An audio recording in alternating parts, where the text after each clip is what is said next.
Um, so is there a line between like a slow, gentle, relaxing breathing exercise, let's say coherence breathing? If we start to get so low, do we start to increase stress? And is there a danger then that, at least in the short term, we're starting to get into that stress territory? Although then, if we zoom out, we are helping the body adjust to like a slow breathing technique. So I'm just trying to understand like that scale of slow breathing to the point where does it get too slow? Yeah, that's a awesome question.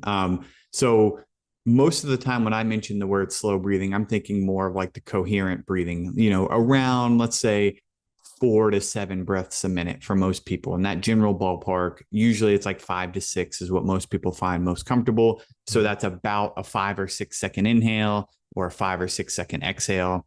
I personally like to teach people a little bit longer exhale. So maybe a 4 second inhale and a 6 second exhale, just because that can be a little bit more relaxing for most people. But that's kind of the sweet spot. There's lots of different ways to achieve it.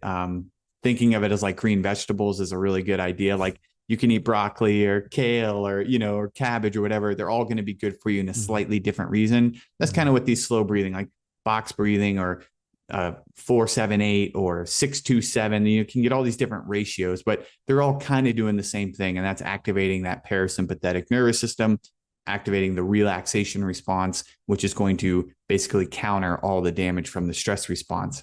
Mm-hmm. As you go down slow, right? Like you stop breathing and you hold your breath, it becomes a kind of a dose response thing. Like how often are you doing it? How intense are you doing it? And those will kind of dictate whether you get benefits or kind of or I guess too much stress from the practices. So things like breath holds actually could be really helpful in a person with diabetes because of that stress response, that like what you just mentioned, you're adapting your body to stress.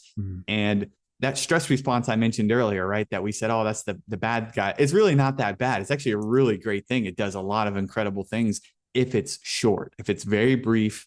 It can be really beneficial. And in fact, our bodies need it. Like we need that stress response. It's when it's sustained over a really long time that it can cause all these negative side effects. So if you can go out and do a breath hold practice, for example, like an oxygen advantage or something like that, where you're doing, maybe 3 to 5 pretty strong breath holds in a safe way. Like, you're measuring you're using a pulse oximeter to measure your oxygen saturation to make sure it's not getting too low.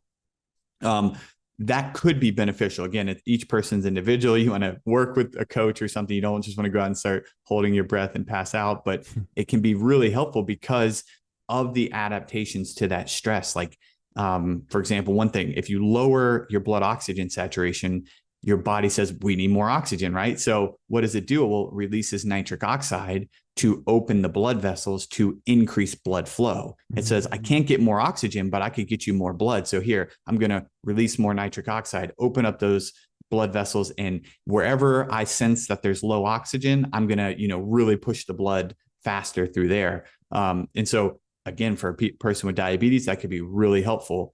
It also helps like with your immune system and all these different things that these little intermittent hypoxic training programs can do. So, but it's a dose. Like you just got to make sure if I woke up and my blood sugar was like 200, which is high for me, it would not be smart for me to go put myself under a hypoxic stress breath test, breathing and do like 10 breath holds, because the acute stress of it will raise my blood sugar slightly most of the time. But it might be, so it would be a little counterproductive at that point.